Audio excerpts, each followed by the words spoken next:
Hey, everybody. It is Eric J. Olson for another live episode of the Managing Partners podcast. On this podcast series, we interview America's top managing partners to find out how they started their firms if they're the founder, how they're growing their firms, and how they are keeping their case pipeline full.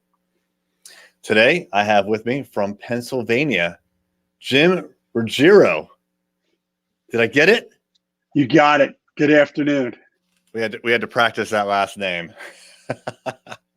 Thanks for joining us. I appreciate it. Let me tell the audience a little bit about you. Jim has more than 30 years of legal experience serving residents of Chester County, Pennsylvania. His practice focuses on estate planning, elder law, business law, and real estate. Once again, thanks for joining us and welcome to the Managing Partners podcast. Eric, thank you very much for having me on your show today. I'm really looking forward to talking with your audience. Oh, cool. Yeah, I appreciate it. If you would, tell us a little bit more about yourself and the firm. Well, thank you. I was lucky enough to start my law practice in 1990. I was dumb enough to start my law practice in 1990.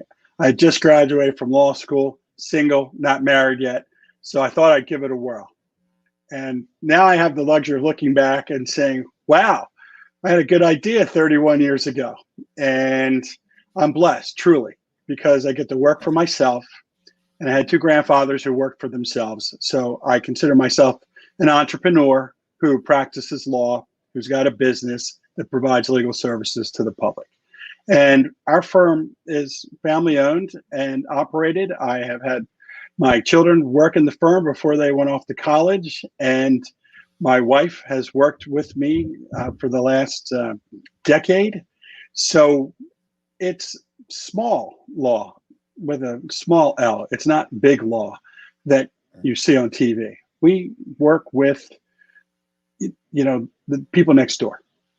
We work with our neighbors. We work with the people in the, town we live in. So over the years, things have evolved in what we do as a firm. And so it started out as a general practice law firm.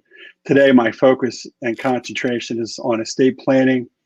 And an offshoot of that is estate administration, trust administration, elder law, because we're all getting older. And hey, speak for yourself. Estate. Yes. Well, I understand, 21 again, right? Or 29 again. The practices that we help the public with are more collaborative with our clients versus confrontational and handling litigation with opposing parties. Sometimes that's part of what we do. But I like to tell people I'm a problem solver. I don't know what problem you're going to have when you come in. You might not know what problem you have when you come in to see us. So our practice involves doing a good bit of homework before you come see us, so that you give us information so that we can, get a sense of your family, and we're able to talk to you and discover what we think you should be talking about, in addition to the concerns that drive you to come see us. So we have right now another senior partner in the firm. We usually have another associate. Blessed to have a second office up in Center Valley. So we serve not only the Delaware Valley, but the Lehigh Valley over the last, decade plus in the Lehigh Valley, but 31 years in Delaware Valley. So we have a diverse set of clients, a diverse set of issues that we help people with. Well, congratulations on 31 years in business. That is not easy to do. You've seen a lot of different economies, cultures that have changed in the United States. I mean, it's as a fellow business owner, I know it can be incredibly frustrating at times. So 31 years is very impressive. I'm definitely impressed. You've done very well there. You mentioned starting off as a general practitioner, and that is something that has come up in other interviews on the Managing Partners podcast, is that a lot of the people that we interview start off as general practitioners and then found their way into either one practice area or a main practice area with a couple of offshoots that are very tightly related. Have you over time changed niches like from where you're at now, or was it general to what you're doing now? So I had the help of a business advisor. I wrote a business plan in the 90s that I said I wanted to manage and run a boutique trust and estate firm, and followed that blueprint. And here we are today. So it evolved because I didn't know I was going to become all those letters after my name. Esquire means I became a lawyer. My 7th grade yearbook says goal in life, be an attorney. Blame that on my mom. She was a legal secretary for a judge, so I grew up around the courthouse. AEP stands for Accredited Estate Planner, and EPLS stands for Estate Planning Law Specialist. My brain works in a way that I love to do planning, but that was an evolution. It was not something that necessarily, I certainly did not know that when I got out of law school. But I discovered the niche that is estate planning, in 1994, from the perspective of my wife gave me a book called Stocks for the Long Run. And I read about the wealth transfer that was going to occur as the greatest generation transferred their wealth to the baby boomers. And it stuck on me that this is nice work to do, helping families transition wealth from one generation to another on an estate planning side and help them keep as much of their hard-earned money as possible. So, and I use a small W there for wealth, not a large W. We're working with the middle class primarily in our planning. So it evolved. The term elder law did not exist when I started practicing law. I know I'm a dinosaur. By the way, fax machines did not exist when I started practicing law. That's how long it's been going on when you start to say, looking at all the changes. Now we've gone from the attack fax to the attack email to the attack text. And this is why I like planning and helping with administration versus just full, blown, contact, sports that litigation can be. That's great. So, how we get different clients, I think, is something that your audience wants to know as a managing partner. What different ways do we get new clients? How has that evolved? Yeah. 30 years ago, it was place an ad in the yellow pages. Okay. Today, it's a broad, swath of direct marketing to the public using webinars ourselves, presenting out in public, doing public speaking, writing, advertising, and print publications. The best way we get new clients today, prior to the pandemic, was referrals from existing clients, referrals from existing advisors and other disciplines that we work with through the estate planning councils. But today, the world is coming to us through the World Wide Web. The internet is how we're getting new clients primarily. And I would tell you, before the pandemic, 20% of our clients came through our internet marketing efforts. Today, 80% of our clients come through internet marketing efforts. To me, that's incredibly interesting because when it comes to the internet world, it doesn't feel like anything has changed for me. We always did video calls before the pandemic and whatnot. I guess, we've kind of had this ingrained in us individually at our agency and then also at the agency itself. So I'm actually quite surprised to hear you say that it has changed that drastically as a result of the pandemic. So when the pandemic first started, did you see, a drop in the demand and then you had to adapt to the changing environment and getting leads digitally? So we saw an increase in demand for our estate planning services as a result of the raging pandemic, because people were worried about death and dying and took it more seriously. Lots of times, I have a tough job. I've got to talk about death and taxes. So two topics that people really don't like to spend a lot of time thinking about. We know people spend more time planning the average vacation than they do their estate plan. So I saw, an opportunity that was going to come about from the lockdown. And we doubled down on our marketing efforts through the internet. And actually, we made a 10x increase in our spend in internet advertising and search engine optimization because no one was going to be traveling around, talking to their neighbors, going out in public, seeing people in their normal channels that they normally do to get referrals and recommendations. So I knew they'd have to go do, a Google search. Is that something that you concluded fairly quickly into the pandemic? Yes, right at the outset. I have to pat myself on the back for that one, because I'm like, the world is about to change. And I don't know how it's going to change, but I can make a couple educated guesses. And we made a few moves during the pandemic that were very good for our firm and our family.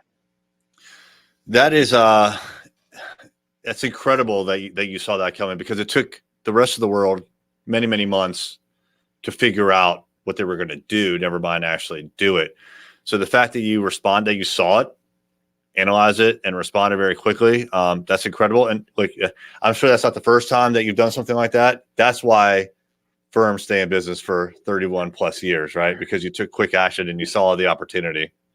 It was a totally fear-based response, though. I was so scared. I'm like, I have to do something, because I got shut down and sent home. And I went to my office every day for 5-6 days a week, met people in person every day for 30 years, and all that got cut off. Wow. So I'm like, oh my God, what can I do? And that was the only solution that I saw that was going to help us stay alive. I didn't know whether it was going to work or not. I didn't know what was going to happen.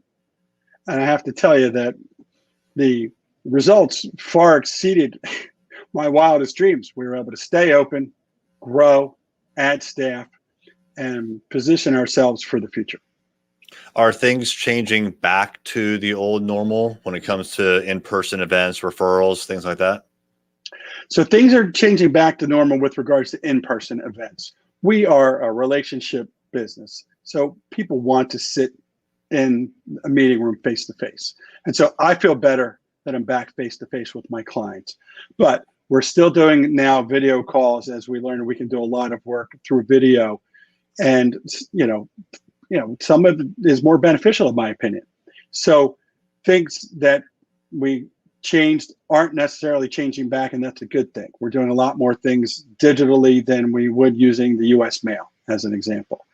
And we are still seeing the results from the changes in our marketing stand up. And I think the in-person connection hasn't come back yet, because the pandemic's still going on and people are still leery of things. We're not doing those in-person events yet.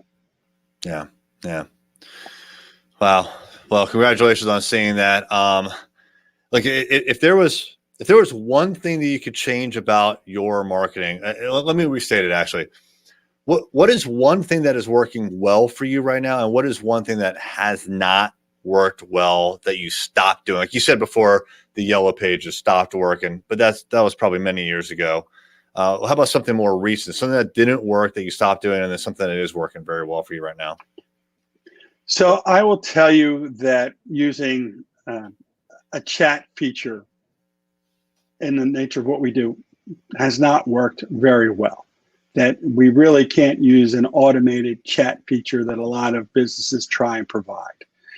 What has worked well is going to a live answering system that screens the calls through our search engine optimization and then gets it to us. That we are able to use some folks out of the office to do the initial calls and inquiries that come into our website. So rather than my staff being bogged down with the initial inquiries, we've got external staff that are able to take that and then get it to us. And that has helped with our success, in my opinion. That is working really well, because we always sat by the phone 9 to 5 and waited for the calls and had a 24-hour answering service that wouldn't reach out to us. Now we have live individuals take the calls for us that know enough about us, that are able to help screen the calls and get them to the right person.